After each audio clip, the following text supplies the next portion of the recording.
Hello friends. तो आज का ये वीडियो होने वाला है एसबीआई के एजुकेशन लोन्स के ऊपर।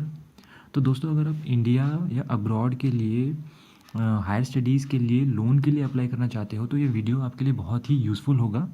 इस वीडियो में हम लोग डिस्कस करेंगे एसबीआई के एजुकेशन लोन्स के फ़ीचर्स के बारे में, जैसे कि आपको कितना लोन अमाउंट मिल सकता है, क्या रेट ऑफ इंटरेस्ट होता है, क्या एलिजिबिलिटी होती है, कौन से डॉक्यूमेंट्स की रिक्वायरमेंट होती है, क्या कंडीशंस होती है और क्या फैक्टर्स होते हैं जिन पे कि एक एजुकेशन लोन डिपेंड करता है। तो चलिए स्टार्ट करते हैं इस वीडियो को। तो एसबीआई के एजुकेशन लोन्स की बात करें तो वो डिफरेंट स्कीम्स में डिस्ट्रीब्यूटेड है।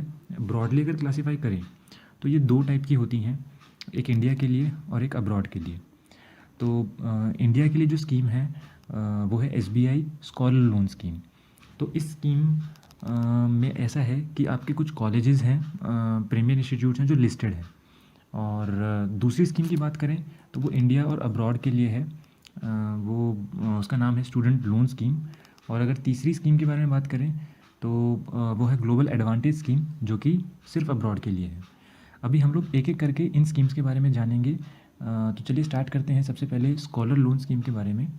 तो स्कॉलर लोन स्कीम, जैसा कि मैंने कहा कि ये कुछ प्रीमियर इंस्टीट्यूट्स के लिए है, जो कि सिर्फ इंडिया के लोन्स के लिए कवर करता है। तो इसके लिए जो लोन अमाउंट है वो है मैक्सिमम 40 लाख जो आपको मिल सकता है। इसका रेट ऑफ इंटरेस्ट है 6.9 टू 8.2%। और इसमें कोई प्रोसेसिंग फ़ीस नहीं लगती है। इसका लोन टेन्योर होता है 15 साल का। अब यहाँ पर ये ध्यान देना कि ये जो लोन टेन्योर है ये पढ़ाई ख़त्म होने के बाद स्टार्ट होता है। बात करते हैं मोराटोरियम पीरियड की। तो वो है course period plus 12 months. Moratorium period का मतलब होता है कि during this course period plus 12 months आपको कोई इंटरेस्ट या ईएमआई पे नहीं करना होता। आपका ये जब पीरियड ख़त्म हो जाता है उसके बाद ही आपकी ईएमआई चालू होती है। लेकिन इसका ये मतलब नहीं है कि चार्ज नहीं होता है, इंटरेस्ट चार्ज होता है, बट वो ऐड ऑन होता जाता है प्रिंसिपल अमाउंट में। तो मार्जिन मनी की अगर बात करें तो 0% मार्जिन है, आपको 100% मिल जाएगा टोटल एक्सपेंसेस, आपका जो भी खर्चा है पढ़ाई का। और इसमें लोन टू कोलैटरल रेशियो की बात करें तो इसमें ज़्यादातर कॉलेजेस के लिए कोई कोलैटरल की ज़रूरत नहीं होती, आपके को एप्लीकेंट के ऊपर ही लोन मिल जाता है। प्रोसेसिंग टाइम इसका 1 वीक का है, अराउंड 1 हफ्ता तो लगता ही है। एलिजिबिलिटी की बात करें तो you must have secured admission to professional या technical courses in selected premier institute through entrance जैसे सिलेक्शन प्रोसेस। तो सिंपल सा है। चलिए अभी बात करते हैं हम लोग दूसरी स्कीम की, जो कि है स्टूडेंट लोन स्कीम, जो कि इंडिया और अब्रॉड दोनों के लिए है। जैसे कि मैंने कहा कि स्कॉलर लोन स्कीम में तो सिर्फ प्रीमियर इंस्टीट्यूट्स थे, इसमें सारे इंस्टीट्यूट्स इंक्लूडेड हैं। तो चलिए इसके बारे में जानते हैं। तो इसका जो लोन अमाउंट है वो 20 लाख तक का है। रेट ऑफ इंटरेस्ट की बात करें तो मेन के लिए 8.80 है करंट रेट ऑफ इंटरेस्ट, जो कि है विद ऋण रक्षा इंश्योरेंस, एंड 9.3% जो कि है विदाउट ऋण रक्षा इंश्योरेंस। विमेन की बात करें तो आप 0.5 माइनस कर दो तो वो 8.3% होता है विद ऋण रक्षा इंश्योरेंस एंड 8.8% होता है विदाउट ऋण रक्षा इंश्योरेंस। अब आप लोगों के मन में डाउट आ रहा होगा कि ये ऋण रक्षा इंश्योरेंस क्या होता है। तो ये ऋण रक्षा इंश्योरेंस एक लाइफ इंश्योरेंस स्कीम है। बेसिकली अगर स्टूडेंट को कुछ हो जाए ड्यूरिंग स्टडी या ड्यूरिंग द कोर्स, तो ये जो आपका लोन अमाउंट होता है वो आपका कैंसिल हो जाता है। और अगर आपने कोई कोलैटरल दिया हुआ है तो उसके पेपर्स आपके ये पेरेंट्स को वापस कर देते हैं। लेकिन इसके लिए आपको एक प्रीमियम देना होता है, जो कि वन टाइम प्रीमियम होता है, लोन सैंक्शन होने के बाद देना होता है। वो होता है around 0.5 to 1% of the loan amount. आपकी मर्ज़ी है, अगर आप लेना चाहते हो तो अच्छी बात है, आपको कम रेट ऑफ इंटरेस्ट मिलेगा। अगर आप नहीं लेना चाहते ऋण रक्षा इंश्योरेंस तो थोड़ा ज़्यादा रेट ऑफ इंटरेस्ट देना पड़ेगा। ठीक है। तो इसमें प्रोसेसिंग फ़ीस की बात करें तो इसमें कोई प्रोसेसिंग फ़ीस नहीं है इस स्कीम में। एंड लोन टेन्योर इसका भी 15 साल है। और इसमें मोराटोरियम पीरियड है कोर्स पीरियड प्लस 12 मंथ्स, मतलब भाई ड्यूरिंग स्टडी पीरियड कुछ नहीं देना, no EMI no interest. Processing time की बात करें तो इसमें 20 टू 25 वर्किंग डेज़ होता है, 20 से 25 दिन तो लग ही जाते हैं। और मार्जिन मनी की बात करें तो 4 लाख तक तो कोई मार्जिन मनी नहीं है, लेकिन 4 लाख के ऊपर मार्जिन मनी है। अगर आप इंडिया के लिए ले रहे हो तो 5%, अब्रॉड के लिए ले रहे हो तो 15%। अब मार्जिन मनी होता क्या है? मार्जिन मनी वो पैसा होता है जो आपको देना होता है। मतलब मान लो कि आपको 10 लाख का लोन चाहिए, ठीक है, मैंने कहा 10% मार्जिन मनी है, तो इसका मतलब ये होगा कि 10 लाख का 10% यानी 1 लाख रुपए वो आपको देना है और 9 लाख बैंक देगा। तो इसका यही मतलब है कि जितना भी मार्जिन मनी होता है वो आपको देना होता है और जो बचा हुआ अमाउंट होता है वो बैंक देता है। तो ये टोटल एक्सपेंसेस का होता है हमेशा। टोटल एक्सपेंसेस जिसमें आप ट्यूशन फ़ीस भी इंक्लूड कर सकते हो, लिविंग एक्सपेंसेस भी इंक्लूड कर सकते हो। तो टोटल खर्चे का जो भी मार्जिन मनी होता है वो आपको देना पड़ता है अपनी जेब से। बात करते हैं लोन टू कोलैटरल रेशियो की। तो इसमें आपका जो है 70% प्रॉपर्टी वैल्यू का ये लोन आपको मिल जाएगा। प्रॉपर्टी इसमें आपकी फ़्लैट हो सकती है, हाउस हो सकता है, प्लॉट हो सकता है और इसमें कोलैटरल नॉन लिक्विड कोलैटरल की बात करें तो इसमें 100% आपको मिल सकता है फिक्स्ड डिपॉजिट्स का और एलआईसी पॉलिसी की सरेंडर वैल्यू का। एलिजिबिलिटी की बात करें तो आपके जो रेगुलर ग्रेजुएट, पोस्ट ग्रेजुएट या डॉक्टरेट कोर्सेज़ हैं किसी भी इंस्टीट्यूट जो कि इंडिया में है, फॉरेन में है, तो उसके लिए लोन मिल जाएगा। मतलब ऑलमोस्ट सारे ही कोर्सेज़ कवर हो गए।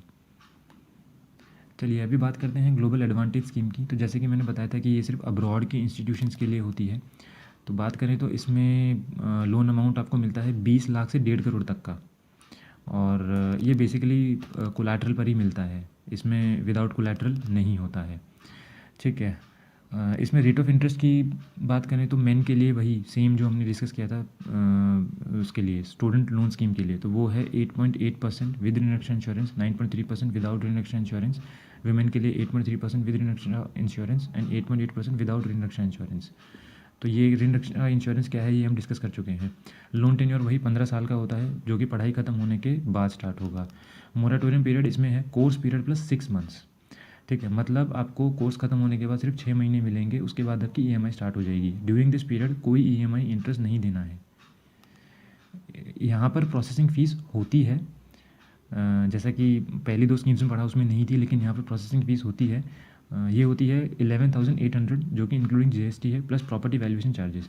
प्रॉपर्टी वैल्यूएशन चार्जेस बेसिकली ये चार्ज होता है लॉयर एंड इवैल्यूएटर का, जो आपके अपने एरिया के होते हैं, जो आपकी प्रॉपर्टी को इवैल्यूएट करते हैं प्लस लीगल रिपोर्ट देते हैं लॉयर, तो उनको आपको देना होता है। ये चार्जेस नॉन रिफंडेबल होते हैं। यूजुअली मैंने देखा है 6 to 8,000 होता है, जो अलग अलग एरियाज़ की अगर बात करें तो।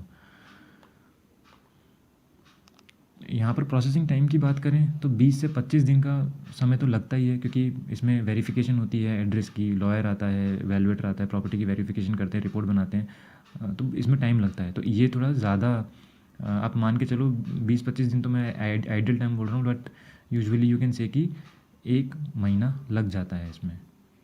अब मार्जिन मनी की बात करें तो 10% है आपका ओवरऑल एक्सपेंसेस का, मतलब 90% जो भी खर्चा होगा वो बैंक दे देगा, 10% आपको अपनी पॉकेट से देना पड़ेगा। अब यहाँ पर जो लोन टू कोलैटरल रेशियो है वो है 70% ऑफ द प्रॉपर्टी वैल्यू। मतलब अगर आपका फ्लैट है, हाउस है या प्लॉट है, तो उसका 70% जो भी वैल्यू निकलेगी वो आपको लोन में मिल जाएगा। अगर आप एफडी दे रहे हो एज अ कोलैटरल या एलआईसी पॉलिसी दे रहे हो तो उसका 100% वैल्यू आपको एज ए लोन अमाउंट मिल जाएगा। अब एलिजिबिलिटी की बात करें तो अब्रॉड में जितने भी कंट्रीज़ हैं, जैसे US, UK, Canada, Australia, Europe, Singapore, Japan, Hong Kong, New Zealand और भी बहुत सारी हैं, तो उनके लिए ऑलमोस्ट सारे कोर्सेज, बैचलर्स, मास्टर्स, पीएचडी सभी के लिए मिल जाएगा आपको लोन। चलिए अभी कुछ फैक्ट्स के बारे में डिस्कस कर लेते हैं एसबीआई के। तो सबसे पहली बात तो ये कि जितने भी लोन सैंक्शन होते हैं इंडिया और अब्रॉड के लिए, उसमें से 60% लोन एसबीआई से सैंक्शन होते हैं। तो आप देख रहे हो एसबीआई का कितना बड़ा स्टेटस है, मतलब टॉप का बैंक है। और इनकम जो है वो कोई फैक्टर नहीं है अगर आप एसबीआई में कोलैटरल लोन ले रहे हो। अगर आप सिक्योरिटी रखते हो कोई, अपना कोलैटरल रखते हो कोई, तो उसमें इनकम आपके को एप्लीकेंट की नहीं देखी जाती। बट हाँ, अगर एक को एप्लीकेंट वो साथ में मांगते ज़रूर हैं, यूजुअली पेरेंट्स ही होते हैं को एप्लीकेंट, तो उनका ITR फॉर्म 16 वगैरह आप दे सकते हो पिछले 2 साल का। तो ये है, बट कोई इनकम ऐसा नहीं है कि भाई इतनी इनकम होनी चाहिए, 5,000 रुपये भी हो तब भी चल जाएगा। प्रॉपर्टी या कोलैटरल जो है वो किसी भी थर्ड पार्टी की हो सकती है। मतलब ज़रूरी नहीं कि आपके फादर के नाम पे हो या आपके नाम पे हो, कोई भी थर्ड पार्टी, जैसे कि आपके फ्रेंड हो सकते हैं, कोई दूर के रिश्तेदार हो सकते हैं, अगर वो आपके लोन के लिए प्रॉपर्टी रखना चाहते हैं तो वो रख सकते हैं। They will be acting as a guarantor for the loan. Co applicant फिर भी आपके पेरेंट्स ही रहेंगे। और एसबीआई का जो एजुकेशन लोन का सैंक्शन लेटर है, ये सारे वीज़ा ऑफिस में, सारे हाई कमीशंस में, ऑल अराउंड द वर्ल्ड ये एक्सेप्टेबल है। इसको कोई ये नहीं कह सकता कि नहीं इसका एक्सेप्ट नहीं होगा, वीज़ा रिजेक्ट हो जाएगा, नहीं, ऐसी बात नहीं है, एक्सेप्टेबल है।